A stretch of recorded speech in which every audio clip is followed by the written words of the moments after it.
And thank you for joining us. It is always a pleasure having you join us on your platform for informed conversations on governance, security, development, and the issues shaping lives across the Niger Delta region. This is Niger Delta Today. My name is Xavier Robert. Security remains one of the most important concerns for citizens and governments alike. Across Nigeria, conversations continue around violent crime, kidnapping, arms trafficking, cultism, cybercrime, and more recently, growing concerns over reports of bandit movements and suspicious settlements in parts of the Niger Delta. In Akwa Ibom State, those concerns have generated intense public debate, particularly on social media. Today, we take a closer look at the realities behind these headlines. How secure is Akwa Ibom? What are the genuine threats confronting the state? How is the police command responding? And what should residents know about some of the security reports circulating online? Those are some of the questions we will be putting before the Commissioner of Police, Akwa Ibom State Command, CP Baba Mohammed Azare, who will be joining us later on the program, myself and Jennifer Ekmayong. It's sinking. Yeah, you're gradually It's sinking gradually. That. Yeah, indeed. Good afternoon, Jenny. How are you? Good afternoon, and it's a lovely week indeed. Yes, and it is. I like how the week has begun with a full display. Regalia. Yeah, I see that. The viewers may not know exactly what we're referring to. They may not understand. But we understand that the Niger Delta is one area which we cannot ignore activities happening, especially as it regards the safety of people. And 6 days after a private aircraft made an unscheduled landing on a roadway near Ugwashuku in Delta State, the conversation has gradually shifted from the shock of incident itself to the much bigger questions surrounding aviation regulation, pilot judgment, and compliance with established safety protocols. Well, the Nigeria Civil Aviation Authority, NCAA, has since grounded the aircraft, suspended the operator's permit for non-commercial flight, and commenced investigations alongside the Nigerian Safety Investigation Bureau and other aviation agencies. What has particularly attracted regulatory attention is not merely the reported landing on the roadway after a missed approach into Asaba Airport, but the allegation that the aircraft subsequently departed the location and returned to Lagos without obtaining the necessary regulatory approvals. The NCAA has described that action as a potential violation of Nigeria's civil aviation regulations, raising important questions about oversight, accountability, and safety management without the private aviation sector. Well, while the aviation experts continue to stress that Nigerian airspace remains safe and that this appears to be an isolated occurrence, the incident has once again placed the spotlight on emergency procedures, pilot decision-making, age regulations for flight crews operating under foreign licenses, and the mechanisms that exist to prevent unusual situations from escalating into full-blown disaster. And joining us this afternoon to help unpack the regulatory, operational, and safety implications of this incident is Senior Aviation Administrator and Consultant, Captain James Daniel, joining us virtually. Good afternoon, Captain, and thank you for joining us. Thank you, Captain Daniel, for joining us on the program this afternoon. It's good to have you, especially considering the topical issue we're discussing this afternoon. Many Nigerians encountered that story from social media where an aircraft landed on ordinary road, and that also generated a lot of reactions, especially when commentators and social media users would rather talk about it in a manner that reflects the fact that nothing seems to be impossible when it comes to occurrences here in Nigeria. But when you encounter this development, what does it say about aviation sector, talking about regulation and protocols? Is it really upheld, or is this an isolated case showing that indeed the aviation sector is working? Because a lot of aviation stakeholders have come out to defend the sector, that indeed this does not show, or this does not conclude that the sector is having issues. But what is your perspective since this development a few days ago? Okay, well, the professional experts that you've spoken with are quite correct. The aviation sector in Nigeria is actually very, very safe. We do abide by all the rules and regulations, the global ones, and also the regulations that are stipulated by the Nigerian Civil Aviation Authority, the NCAA. This is definitely an isolated event. I mean, I've been in and within the industry for 40-something odd years, and this is actually the very first time that I've ever heard of an aircraft landing on a road and actually then taking off. So I would like to point out that obviously the views that I'm expressing here are my own, and I do not speak on behalf of the NSIB nor the NCAA, but they are doing everything that is correct. This is odd. This is absolutely odd. Never heard of it before. The different complaints that has come to the fore with regards to this issue, some have pointed to the fact that this was due to the pilots had mentioned that they thought this was a runway, and so had mistakenly landed on that. And so a number of social media users have pointed to the fact that these are a bit elderly people. And we like to understand, is there an age range to which one can operate or fly a plane or an aircraft? Okay. Everybody in aviation adheres to the International Civil Aviation Organization, ICAO. We all abide by the rules and regulations, and then each country has its own authority. Now, parts of the training and that we all undergo, we study things like air law and so on and so forth. It's just one of many topics that we are made to understand. Now, different countries have different rules and regulations. In Nigeria, the age limit is 65, but in the United States, it's 70. I mean, I'm sorry, it's more than 65. Let me just put it that way. I mean, from my understanding, the age of the crew, the captain was 75, and his co-pilot, who may be a captain as well, probably was 70 years old. And that is allowed within what we call Part 91 and Part 135 of the US regulations. But be that as it may, they were operating, even though it was an American registered aircraft, they were operating within the Nigerian airspace. Therefore, they're meant to abide by the rules and regulations that are pertinent to the NCAA. Now, it strikes me as strange that they would land on the road simply because there are certain things that we do pre-flight and post-flight. You must understand that the aviation industry is probably the most regulated industry there is in the world. Everything, and I mean everything we do, is procedural. We have standard operating procedures, SOPs, and checklists that we must abide by. Everything is data-driven, so before we leave, we must get things like the weather, or we have the coordinates, and we plug that into our flight management systems. And so landing on the road seems a bit strange. From what I was made to understand, they carried out what we call a missed approach, which is a standard procedure that we're all trained for in the event that the runway, you cannot land on the runway. So missed approach is standard. What is baffling is why they chose to land on the road. That means that they were not using the navigational aids, or they have plotted the wrong coordinates into their flight management system. Again, these things are rather strange. Again, then when you're doing a missed approach, out of your pre-flight, you would have planned for an alternate aerodrome. And so you will nominate it, and that becomes part of your flight plan.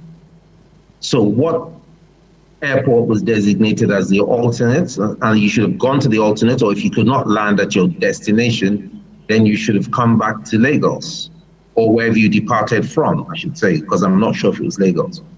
So Well, there are a lot of Captain, questions. Captain Daniel, I'm wondering, are there any cases where landing of this nature are permitted, perhaps in cases of an emergency, unforeseen emergency or situation that requires urgent measures?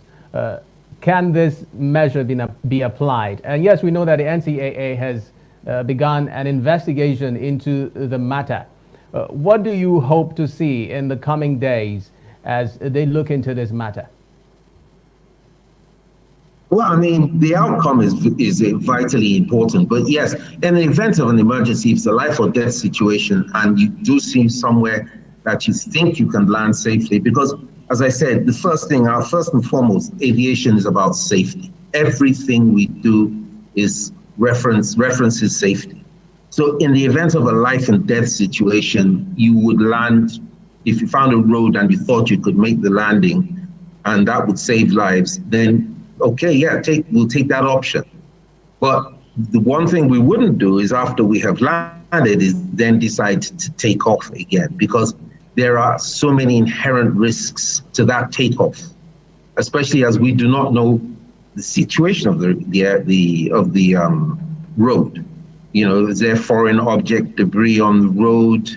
Are there any crevices or cracks within the road? Can the road actually take it? But in the event of emergency, that is neither here nor there if I'm saving lives. But I will not then decide to make a takeoff from that same runway, not just for the risk to my own life and my passengers, but also to the people who are standing around, because obviously an aircraft coming to land on a road near you is going to draw a crowd. Taking off with that crowd around you brings its own inherent dangers.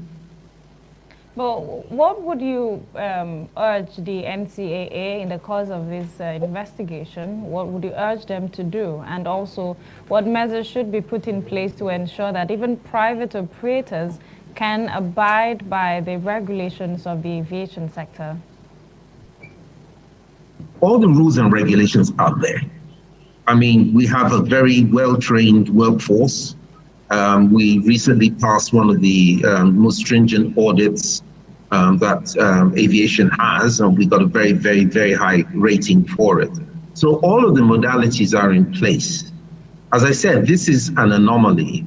I've never heard in all of the years that I've been in and around aviation, have I ever heard of such an incident happening. It's unheard of, you know, and so the landing one is unheard of. Then the takeoff is, I mean, it's in a totally different realm. I do not know what they were thinking about, the reasons why they decided to do so. All right, Captain Daniel, just before we let you go now, your parting shot. This incident perhaps has generated some kind of discomfort from persons who were looking at the aviation sector in Nigeria and wondering if everything is okay. What do you think are those immediate steps that the NCAA and perhaps the NSIB must take towards giving the populace that reassurance that indeed the NCAA is on top of the situation and indeed protocols and processes are being abided by? Well, I mean, as I said earlier, the rules and regulations are currently in place. There is nothing that they need to change. The processes, the procedures are there. They're globally accepted, and we adhere to the global regulations as well as our authorities. So they're doing everything they can. They're doing a very, very, very good job, I must say, of keeping the Nigeria safe. Nigeria's airspace is safe. We have a very, very good safety record. You know, unfortunately, aviation is very sensational if anything goes wrong, but inherently, flying is definitely the most safest mode of transport. So I would like to tell the public that aviation is very, very safe. Our people are doing a good job, and they have nothing to worry about. This is a once in a trillion event. All right. Thank you very much, Senior Aviation Administrator and Consultant Captain James Daniel, for speaking to us on this issue. We appreciate your time and company on the program. Thank you for your insight. Thank you very much, and have a great day. You too. You too. Well, we'll take a breather now and bring you the Niger Delta updates next. This day.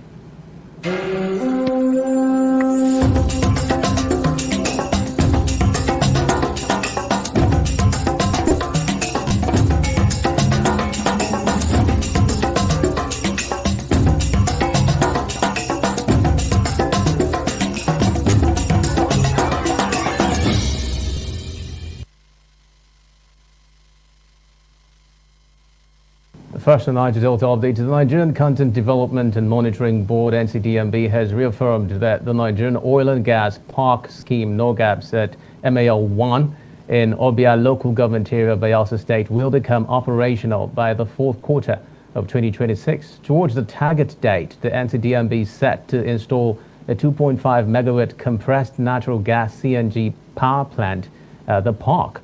The power plant is one of the key steps to getting the facility operational, as it will provide a reliable and sustainable electricity supply to support industrial operations within the park. The General Manager, Corporate Communications, NCDMB, Dr. Obinna Izobi, gave the assurance after an assessment visit to the facility by key personnel of the board. The tour revealed significant progress across key infrastructure and support systems designed to position the facility as a major industrial hub for Nigeria's oil and gas industry.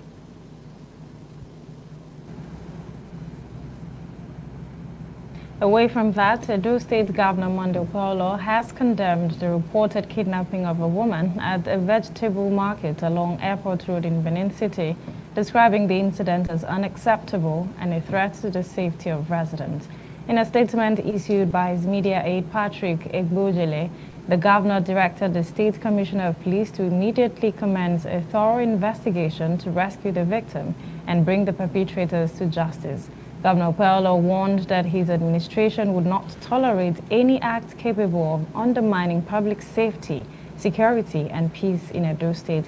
He also called on residents to remain vigilant and promptly report suspicious activities to security agencies, noting that timely information would support ongoing efforts to combat crime. And finally, a Niger Delta update. Edo Queens have been crowned champions of the 2025-2026 Nigeria Women Football League NWFL Premiership after holding Bayelsa Queens to a goalless draw in a fiercely contested title-deciding encounter. The match ended in a barren draw, a result that proved sufficient for the Benin-based side to clinch the league crown and conclude a remarkable campaign on a high note. The triumph marks the second NWFL Premiership title for head coach Moses Aduku, who once again steered the Queens to victory. With the league title secured, Edo Queens have also earned the right to represent Nigeria at this year's WAFU B Women's Champions League qualifiers, where they will compete for a coveted spot in the CAF Women's Champions League. And that's it in the Niger Delta update segment. We'll take a breather, and when we return, we'll be talking security this day.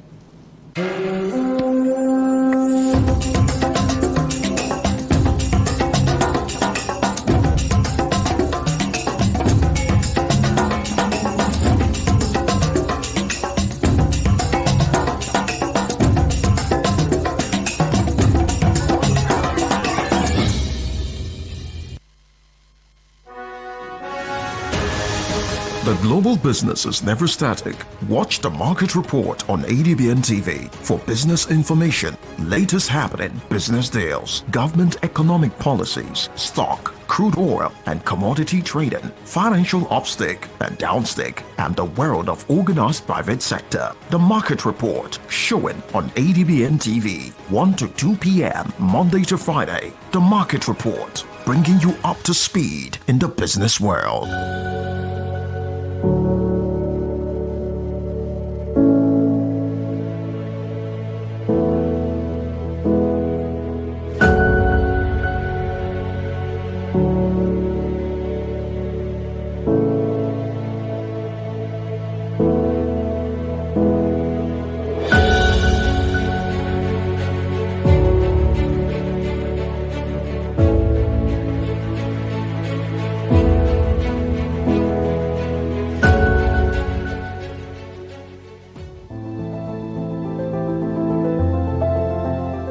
doesn't take a pandemic or an epidemic to know that clean hands save lives.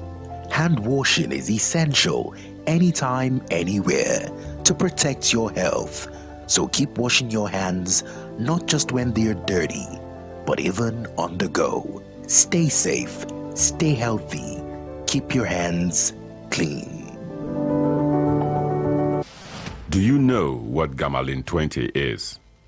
It is a dangerous chemical pesticide never meant for human consumption. Sadly, some fishermen illegally use gamalin 20 to catch fish, poisoning not just the water, but the food on your plate. Here's how to spot fish caught with gamalin 20. Fish that look unusually fresh but stiff. A strange chemical smell, sometimes like kerosene, when cooked. Pale or bleached gills, peeling scales, or sunken eyes.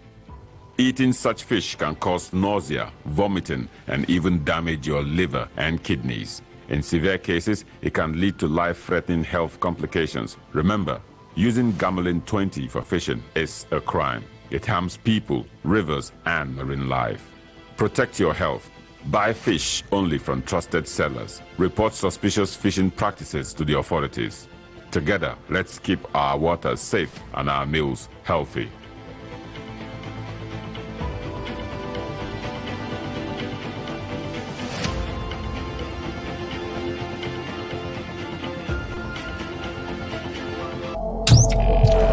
Every second, a story breaks.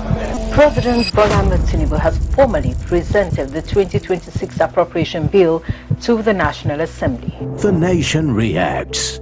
The world shifts. History moves in real time. Before the noise, before the opinions. One screen keeps you connected. From the headlines shaking the nation to the stories everyone talks about tomorrow. Stream anytime, anywhere. When the story matters, you know where to turn. ADBN. A part of you. Thanks for staying tuned. Now, in recent weeks, security conversations across the South have intensified following reports of suspected criminal hideouts being uncovered in parts of the region. Development concerned citizens believe may have contributed in fueling public anxiety and reigniting debates about possible infiltration of criminal elements into communities traditionally regarded as relatively peaceful. In Akwa Ibom, concerns escalated further after social media reports alleged the presence of bandits in parts of the state. The police command responded swiftly, describing some of the reports as false and capable of causing unnecessary panic. In fact, one social media user was said to have been arrested and is facing prosecution after allegedly circulating a message suggesting an impending attack in Eket. At the same time, the command has continued to report major operational successes, including the recovery of 468 rounds of ammunition, arrests of 178 suspects between January and May 2026, and a recent rescue of 3 abducted children in Barenin. Here we rise above the rumors, the fears, and the social media narratives and let you hear directly from the man at the center of the state security architecture. Join us for an update on the true security situation in Akwa Ibom, the growing concerns about alleged bandit activities, the fight against violent crime, and what residents should expect going forward. As the Commissioner of Police, Akwa Ibom State Command, CP Baba Muhammad Azara, joins us live on the program this afternoon. Good afternoon to you. Thank you for joining us. Good afternoon, CP. Thank you for joining us. Good afternoon. Thank you. Well, let's begin with the most recent discussion across social media about bandits invading some parts of Akwa Ibom. In fact, one of the papers during the weekend had mentioned that some terrorists have now traveled to the southeast and the south-south. I would like to hear from you. Are there bandits in Akwa Ibom? Well, the truth of the matter is there is no bandits in Akwa Ibom State. That is the underlying situation. No bandits in Akwa Ibom State. This is our portion that we can talk freely about, that we know better. Akwa Ibom State is safe and we don't have bandits in Akwa Ibom State. That is why we go ahead to caution individuals who carry these rumors and news to social media to generate likes. Because the issue is obscurity, you don't toy with it, you don't play with it, you don't do content creation with the issue of security. There was one woman that went viral on social media and alleged that a lot of servants of Fulani herdsmen have entered into Akwa Ibom, they are moving, they are doing this. The first people to be on call in that place is the DSS. The DSS went there, they verified, and were able to identify these people coming in for legitimate duty, or they are legitimately living in those areas, and the rest. There is no any issue of security threat associated with them. And then there is also the police aspect that we also went up to verify such information. It does not exist. The issue is very simple. We understand that Nigerians have right to live anywhere within the federation. Anywhere you want to settle or anywhere you want to go, you are free to go. That is your constitutional responsibility and your constitutional rights.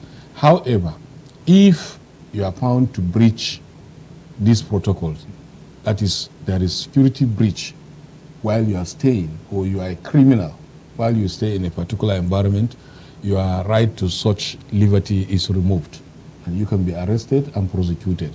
So unless you arrest somebody with such breaches, you cannot stop him from moving from one area to another and the rest of it. That is why we are cautioning individuals to always verify their facts before going to press or going to social media. And at the same time, social media is not a police station. It's not a police formation. So instead of going with an unverified story to social media to cause apprehension, to cause panic, to cause fear among residents, it's better you cross-check or you report such things to the police and other security agencies for them to go and check those informations, whether it is true or it is not true. And if it is true, they will quickly arrest the situation, arrest the people, and do the needful. If it is not true, they will discard it. They will tell you that this is their findings, and you leave it at that, without making public to be apprehensive about the story that you are carrying about. So if it is true, and you have now gone to social media and you have released the information, the criminals will run away. And at the end of the day, they will scatter, so you cannot be able to achieve anything. Because already somebody has taken it to Facebook. Everybody is connected to Facebook, and the information is true. So what do? The security agencies cannot make any headway.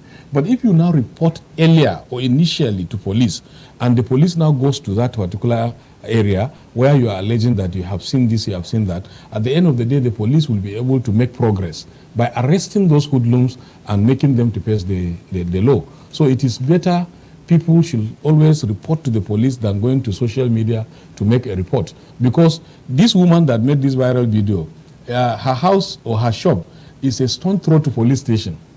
But instead of going to the police to inform us the situation, she now went viral. And at the end of the day, DSS police verified the information not to be true. But she has already caused the public to have fear in them, to be living in fear, which is wrong. But CP, when you look at all of these reports that come on social media, of course you would agree that it is not just okay to wave them aside as simply not important or as fake news.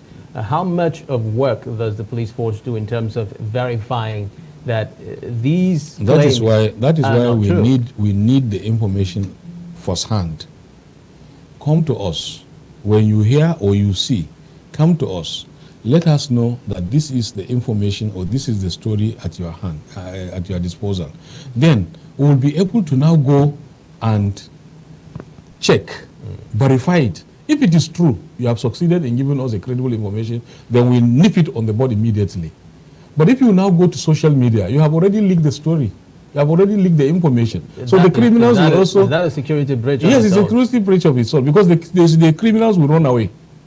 Because you have already said it outside. They have the way you are having access to social media in the same way that the other, criminals that you are alleging are also having access to that social media. So they will hear it, they will see it, that you are raising an alarm. Quickly they know that they are going to be nabbed immediately. So they will quickly fizzle out. But if you report first to the police will do the needful immediately. And by the time the story will be out, they are already at hand. So that is why we say, don't report security issues on social media. Rather, report it to the security agencies. Unless the security agencies refuse to act on it, that is when you can now say, okay, you are handicapped.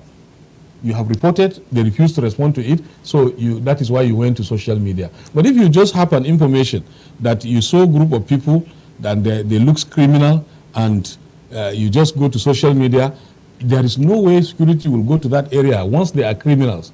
If they are confirmed criminals, they will stay in that place. So you have succeeded in aiding them to escape. So Well, that is why we don't allow such things to happen. Well, the police have come under serious attack from some residents that they're a bit swift when it comes to arresting or tracking social media users than to tracking bandits or people who have breached the law. Okay. Example. Well, example is the arrest of the person that made the post that Eket should get ready for bandits, the bandits or hoodlums. Okay, another example of the bandits that we refuse to go and track. Well, these are some... So it does not exist. That's the issue. It does not exist. So you don't believe in hearsay. You don't believe in hearsay. There is no security report that the police have not gone to arrest or breach or take care of immediately, unless it is not reported. But the issue is, a social media user, a blogger, or a content creator will just wake up today, overnight, and decide to scare everybody in the state that there are bandits coming in. AK people, get ready for us, we are coming. And then he will also even carry a placard, look at it. He will carry a placard, get ready for us, we are coming. He will put a mask like he is a bandit and scaring the people. And then you now leave that one because he is a social media content creator. It's not a good one. You cannot come with information or situation that is not existing to make people fear or to put fear in them and expect that you will go free. So if they now say we are swift in arresting these people, which other information have they given us that we are not swift in attending to? That's the question. Well, CP, when we look at these allegations, for the benefit of our viewers and residents in Akwa Ibom State, yes, what work has gone into uncovering some of these allegations and ensuring that indeed they are tested to be fake news? Okay, now so far so good. So far so good. There is none of these bandits' information that turns out to be true in Akwa Ibom State. None. And if there is anybody that says there is one that turns out to be true and the police they reported to the police and the police have not reported or responded to it, they should please come up and say it. None. None of these bandits' claims in Akwa Ibom State has turned out to be true. Well, let me bring an instance which I had made the rounds on social media. That was an arrest, or there was a foiled attempt of kidnapping of 3 children along Ekparako. And then some residents came on social media that after the community had returned or taken the man to the police, the man was released from the police station. I would like to hear an update on that. You see, that's why I say hearsay is too much on social media. How can you arrest a suspected kidnapper or abductor, hand over to police, and police will release him? For goodness sake, if you see anybody that is released of such nature, then go and find out how did he get released. In police, we don't release such type of persons. We investigate you and we prosecute you. So if you are released, then you may go and find out from the court that he was charged to. But certainly no, not under my watch, that somebody is arrested and then he's released. And I don't think that particular matter is at the stage that you are talking about, that somebody is released. You know, they just wake up overnight and then go to social media and assume jurisdiction and be saying all sorts of things that they want to say to generate public likes and public interest in it. It does not exist. The first thing I expect somebody to do is not to rely on social media information, to just go and find out, where is this suspect that you said you have arrested? We have paraded the suspect. We said it on the NIT and the media. We said it. We didn't hide anything. Once the incident happened, we came out, we said it, we said what happened, and the rest of it. So we should be asked to produce the person. If we said no, that the person is released, then that is when you will now take us on it and say the person has been released. But you see, it's not everything that is on social media that is turned out to be true. Some of them intentionally brings this down out to the social media to just discredit the security agencies and or cause fear and panic within the society. In Akwa Ibom, we are safe. We are very, very safe. But these people will keep saying that bandits are coming, or bandits are this, or if we catch you with bandits are coming and you cannot prove they have come or they are coming, you go into jail. So, CP, are you confirming that Akwa Ibom is indeed a safe haven? Citizens don't have anything to worry about? It is. They can go about their activities as much as they want to. Exactly. And they should report any suspicion of anybody they see around them that they are not comfortable with. We will go and verify. It's our job. Some citizens also on social make videos of persons moving around. They claim them to be Fulanis. That is moving around with dogs. Have you? That is the issue. This is the one that I'm telling you that the DSS verified and the police also verified. There are people, yes, there are people going about their activities. Yes, in those locations, they are there. They are not causing any trouble. They panic. It is just the people that are being apprehensive. And at the end of the day, it is our duty to now call on everybody and say, look, the situation warrants. We know, we understand you have right to move and live freely. But there are certain time that when there are issues, security issues, there are certain things you need to be guided on. You cannot be able to move with dogs within the communities to cause apprehension.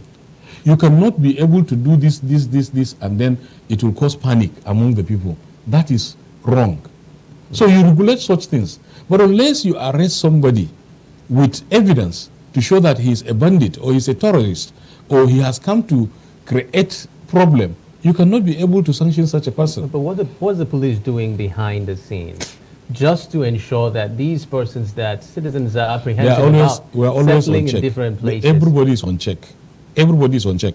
If you notice in Akwa Ibom State, we don't wait until when an incident happens. We are always proactive.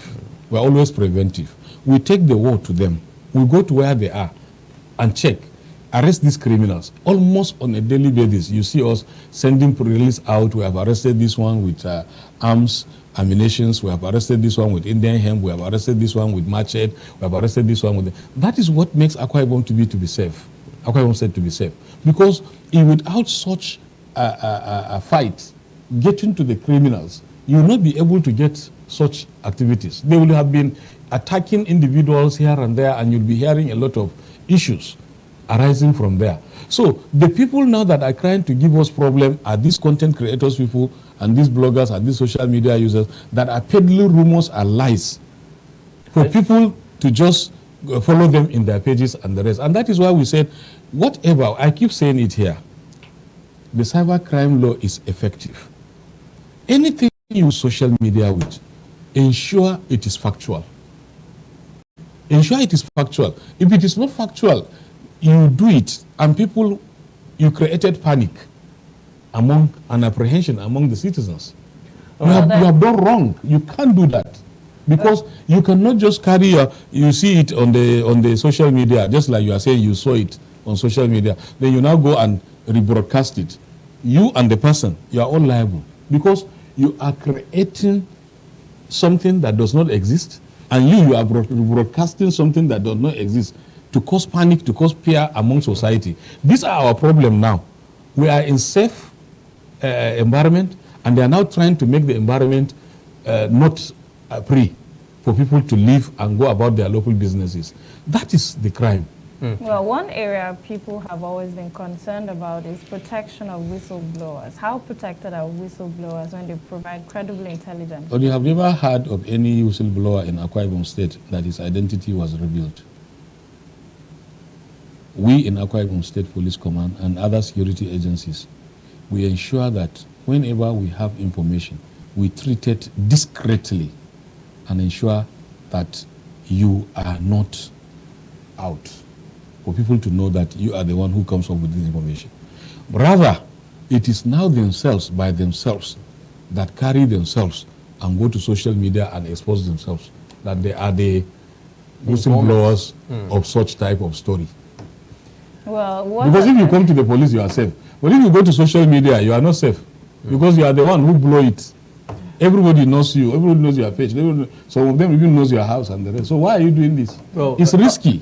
But what reforms have been introduced to ensure that people can access the police without their identities being revealed? But the issue is this. Has anybody tried to access the police and he couldn't access the police? Or you hear that he has brought an information to the police in Akwa Ibom State and that his identity has been revealed?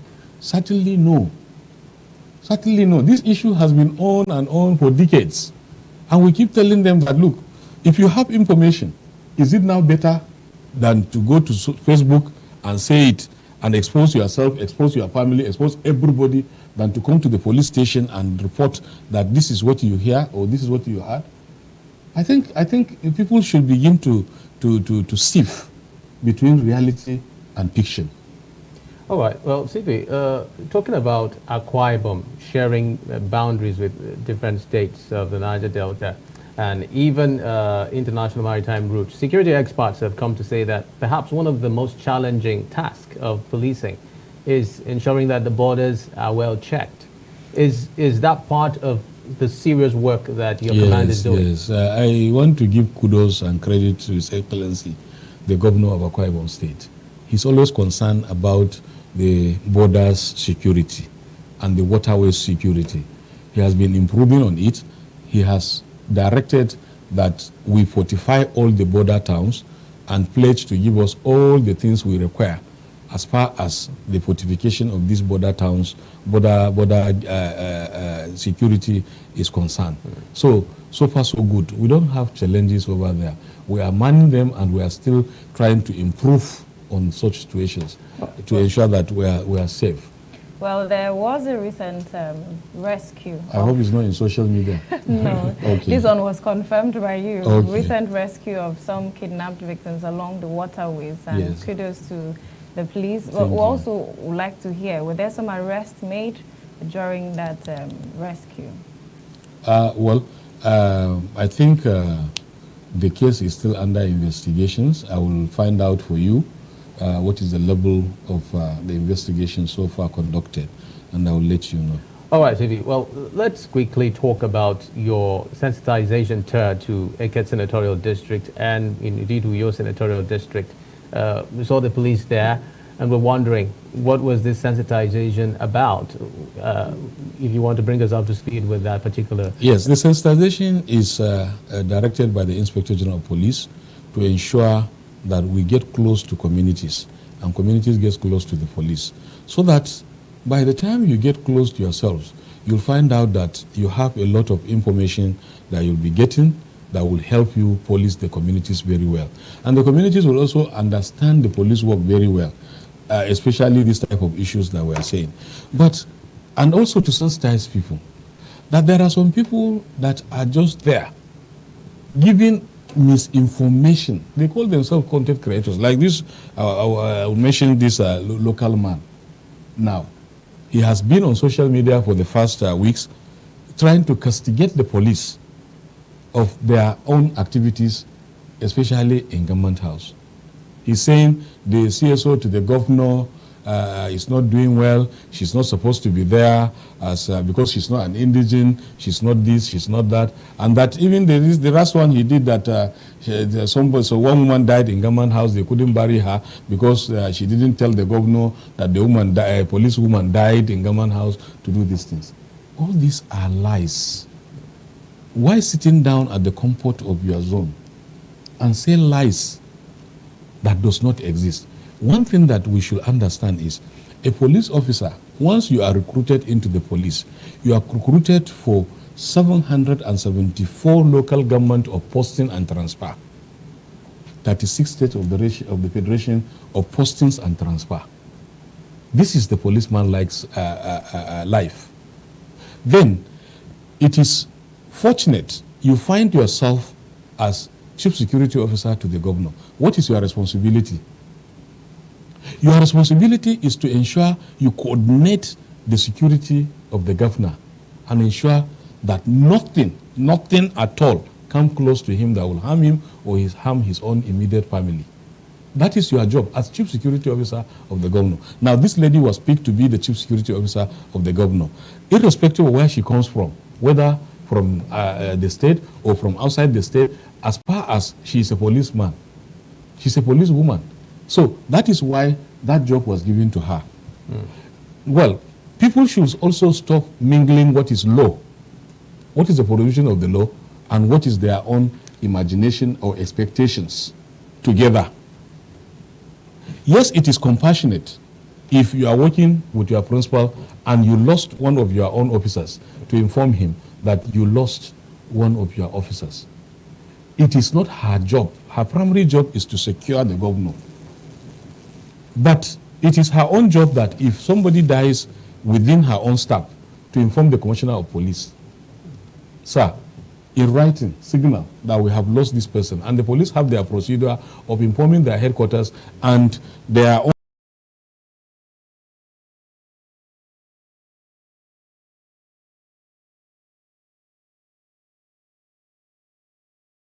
Still, not minding all these things, the woman still informed the governor, His Excellency, that they have lost a staff in that place.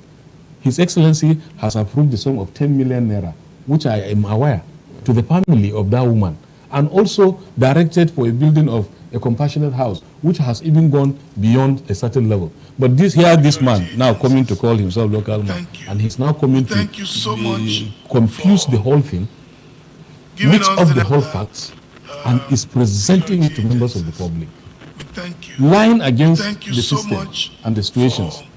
Police, did the woman say she wanted to be CSO? They brought her as a posting to that particular place, and she cannot leave because it is the police that sent her there on posting. You understand? But it is a different thing. If he wants somebody to go and be there, why? What is his interest with the security of the governor? What is his interest? That he wants somebody to be there, not that woman. Why? Is it his own prerogative? Even me, I cannot decide to say, this is the one that will go and protect the governor. Nala is his personal aid, it's his personal security. He chooses who he feels that should go and protect him. Somebody he trusts. Somebody that will give him the security requirement that he deserves. Not just anybody, you just wake up and then because you are a local man, you want local person to go and be around the governor. Well, what is your interest? There are certain things that you don't dabble into. This is, as I said, security situation that warrants security solutions. The person is there on posting. 774 local government areas in this country, she can be posted anywhere, anytime. And she's now posted to Government House in Akwa Ibom State. That is her beat, and nobody can change that. So you stop bringing all these sentiments that because she's not from Akwa Ibom, she's not from Akwa Ibom. He's even alleging that the woman is from Cross Rivers. Can you imagine? All these things are misinformation, disjointed informations that he's peddling. Well, there are a lot of cases that we are investigating, and very soon we'll get to the root of it. And do those cases involve arrests? And prosecution. Indeed. Okay, but let's... Arrest and prosecution. Okay. Yes. Let's look at some political issues, and would want to understand as we're heading towards the political year, and so much talk about security of lives, properties, and also security during the election. So what measures have been put in place to ensure that political office holders, different political parties have a fair playing ground? The Akwa Ibom State Police Command have been saying it. Come with clean hands, do your own activities, you have no problem. Inform us when you have issues or you have security challenges. We'll be there for you. If you have any activity, write to us, let us know. It is our duty to regulate the political activities in Akwa Ibom State so that we don't have clash. You are party A, you want to do a rally in so-so place. You have given us an application and we have said, okay, we'll provide security for you to go and have it. Then this political party B will just come up and say, if you want to do the same rally in the same place together. So we'll now say, no, please, so-so person has taken the place and time and date. So please shift your own to so time or so place, then we also cover you. So the only thing we will not agree to is that when there is clash of time or dates, so that we don't have clash in Akwa Ibom State. And so far so good. They have been very wonderful, cooperative, and they have been coming to us to tell us their activities, their challenges, and we have been covering them, and we have been giving them. And the command is assuring that as we head into the election seasons, there will be no issues of Not bias. only that we assure, you will also see it. No issues of bias. Yes, which bias? Well, that's usually some But of the we are not complaints that involved come in up. buying in bias. We are not involved in bias or not buying. The police- The only thing we are involved in, if there is any report of somebody buying, which is an offense, we get to it, investigate it, and charge the suspect to court. That's what we are talking about. We are only to police suspects. Police suspects in the sense that if there is any breach of security, we arrest the person and prosecute the person. That's our own. So whether they are buying or they are not buying, we don't know. And we don't want to be in. The only thing is, if they are buying, let us know where they are buying, who is selling, who is receiving, who is whatever. You understand what I'm saying? It's against the law. Okay, fine. Well, deal with it. Sipi, as we begin to wind down the conversation, there have been complaints recently about operations of bike men across the center. Has your command received this report, even disguised as dispatch riders? Have you been able to verify the authenticity of You see, these? we are doing what we can do to ensure that we get to the root of any security that our own way, or information that is within our own disposal. You see, it is high time for the public to weigh things and be doing things with duty. For example, we had a report that some people use this ambulance to move arms and ammunitions. It is a coffin. They will put their ammunitions and arms inside the coffin, and then they will use an arm, put it inside, and then they will move with it. Now, if you go to the road and said, okay, this is an ambulance, they say, yes, okay, stop it. And then you stop it. You have the prior information that this is what is happening. But you don't know which particular ambulance or which particular vehicle or coffin that is used.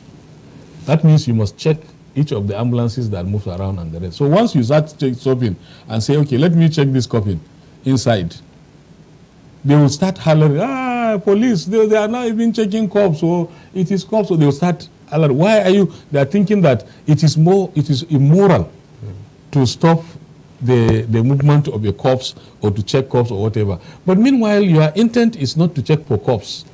It is to You understand? ensure It's the to check the coffins to ensure that there is no breach of security. But the whole world will be bouncing on police that, why are you checking coffins? This, and the rest of it. And at the end of the day, if you allow it move, you will now allow arms and ammunition that will kill many people to pass through. It's the same thing. So you now go to arrest in the hospital. They say, why do you come to hospital to make arrest? There are a lot of places that you go to touch or you go to church. A criminal is there, he committed an offense, he now rushes to go to church or to go to mosque, and you now go to make arrest in that place. They will say, well, place of worship, you come to make arrest. And so we are trying to be discretional. All right, CP, but the issue is, the truth of the matter is, people should begin to see things the way they are. All right, CP, let's take a parting shot. Well, between January and May this year, the command says it reported the arrest of 178 suspects and the recovery of 468 rounds of ammunition. These are significant numbers, but when you look at these seizures, what does it tell us about the kind of security threats it tells us there's no threat. Is dealing with? There's no threat. It tells us that we're recovering arms. Yes, it tells us that the police are working hard to ensure that the society is kept safe. Because without going to them, you cannot recover these arms. It is when they are sleeping, they are planning, they are lying down, they are in their houses, that you just burst in there and then pack everybody. These things are not prearranged. You understand? We read and read and read and read and read every day. So some of them doesn't even know that we will read. They will come in today with intent to strike. They will be arrested. They will be raided. Their arms will be seized, will be recovered, and the rest of it. And just last week, you can see that we have started busting the manufacturers of these local arms. We have gone into one of the armories, one of the factories, dismantled it, made recoveries, and effected arrest. So we are after these factories now. Let the public comes up with information to us that these are the issues that they are seeing around so place. Oh, this will help us and the rest. Oh, we'll go there, bust it and the rest. This is not an apprehension situation. It is a situation to tell you that our security agencies are working. Otherwise, if they don't do this, the state will have not been as calm as it is. That is just the way I want you to look at it. All right, sir. Thank you very much, Commissioner of Police, Akwa Ibom State Command, CP Baba Mohammed Azare, for speaking to us and bringing us these sensitive updates on the security situation in Akwa Ibom State. We appreciate your time. Thank you so much. Thank you for your time with God us. bless you. Thank you. Well, that's the size of the program this afternoon. Thank you very much for watching. Join us again tomorrow for another edition. My name is Xavier Robert. To have a terrific new week. And I am Jennifer Ikpeyong. Have a great day.